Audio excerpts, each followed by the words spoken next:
Monsieur Lam, bonjour, bienvenue sur YouTube.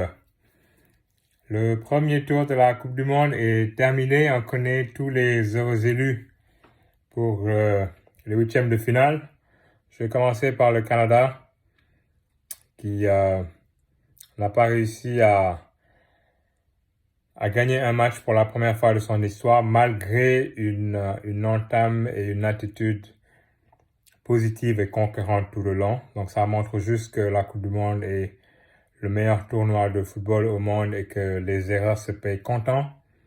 John Herdman, le coach, a beaucoup de défis devant lui. Un très grand motivateur que j'ai eu la chance de voir personnellement lors d'un 16 rally au travail. Et nul doute qu'il aura besoin de remotiver ses troupes. Il lui faut remanier sa défense. Son gardien l'a lâché au plus mauvais moment, dont lors du dernier match contre les Marocains. Et l'attaque, elle aura besoin d'être efficace, plus efficace devant les buts, parce qu'on l'a vu qu'avec la domination qui a eu lieu lors du premier match contre les Belges, un match que les Canadiens auraient dû gagner, c'est soldé par une défaite 1-0, sur une des rares occasions, si ce n'est la seule occasion des Belges. 0 point pris sur ce match-là. Ensuite, le match suivant contre la Croatie, c'est la démonstration de force, alors que le Canada avait ouvert le score par Alphonso Davies, qui marque d'ailleurs le premier but du Canada en Coupe du Monde. Et la dernière défaite 2-1 contre les Marocains. Il n'y a pas de points pour les victoires morales en Coupe du Monde, et ça, je pense que John Herdman et l'équipe l'ont appris à ses dépens. Par contre, je le dis encore, j'ai adoré l'équipe conquérante, qui manque peut-être un peu de talent derrière, ou peut-être une défense un peu plus vieillissante, mais au milieu, et en attaque surtout avec Atiba Hutchinson, Tajon Buchanan ne restera pas longtemps là où il est.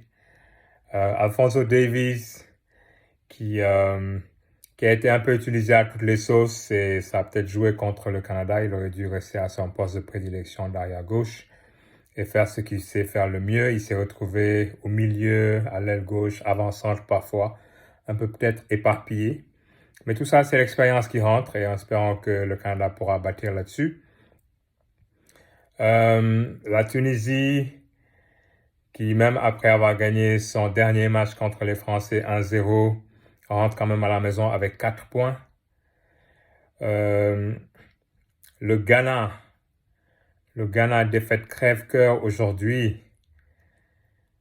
Après un penalty accordé aux Ghanéens en début de match contre l'ennemi juré, l'Uruguay, qui les avait éliminés en 2010 avec un penalty à la dernière minute, une main de Suarez qu'on a expulsé, mais le penalty conséquent a été expédié sur la barre par Asamoah Gyan. Et donc défaite au penalty par la suite face à ces mêmes Uruguayens. 12 ans plus tard, bis repetita, un match pour la qualification. Le Ghana peut être qualifié en gagnant ou en faisant un match nul. À un penalty, 12e minute de jeu aujourd'hui, que André Ayew tire sans conviction et arrêté par le gardien. Résultat final, prend 2 buts en l'espace de 5 minutes. Et le verdict est sans appel, 2-0, le Ghana rentre à la maison avec autant de promesses. Le Cameroun qui vient de défaire le Brésil avec un but de Vincent Aboubakar, mais avait pas son sort entre les mains, avait besoin que la Serbie fasse au moins un match nul devant les Suisses, ce qui n'est pas arrivé.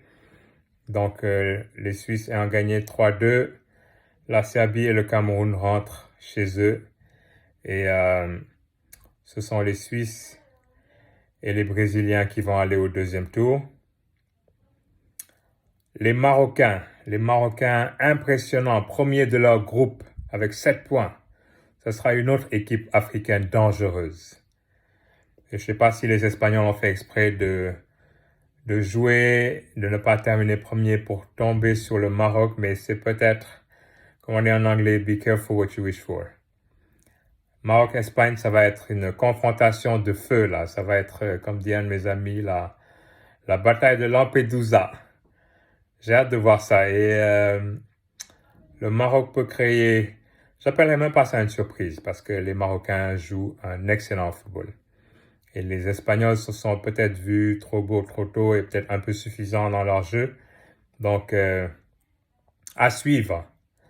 Et enfin, je vais terminer par le Sénégal, nos Gaindés, qui vont affronter l'Angleterre dimanche dans un match qu'il faudra aborder comme le dernier, c'est-à-dire sans peur. On ne joue pas contre l'Angleterre qui a un palmarès, qui a jamais été champion du monde d'ailleurs, mais c'est juste le nom. Mais il va falloir attaquer parce que ce match-là, on va pas le gagner 1-0. Les Anglais, ils vont marquer.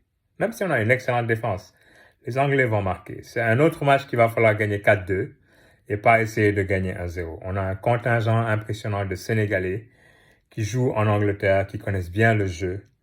Certains d'entre eux sont blessés comme Kouyaté, suspendus comme Gana Gueye, mais Pape Matar Sarr, Ismaïla Sarr, Iliman Ndiaye, tous ces gens-là jouent en Angleterre. Edouard Mendy, c'est le moment de montrer aux Anglais quelle est votre vraie valeur pour pouvoir peut-être changer de club et aller plus haut.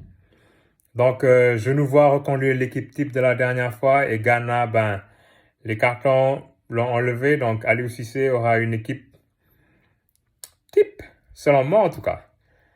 Qu'on soit résolument offensif et qu'on aille battre ces Anglais-là. Et qu'on fasse mentir tous ceux qui pensent que la confrontation du quart de finale sera entre la France et l'Angleterre.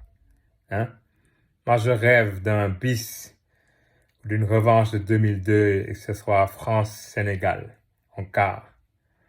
Et encore là, tout est possible si on joue avec le cœur et sans le calcul. Donc, les huitièmes commencent demain samedi.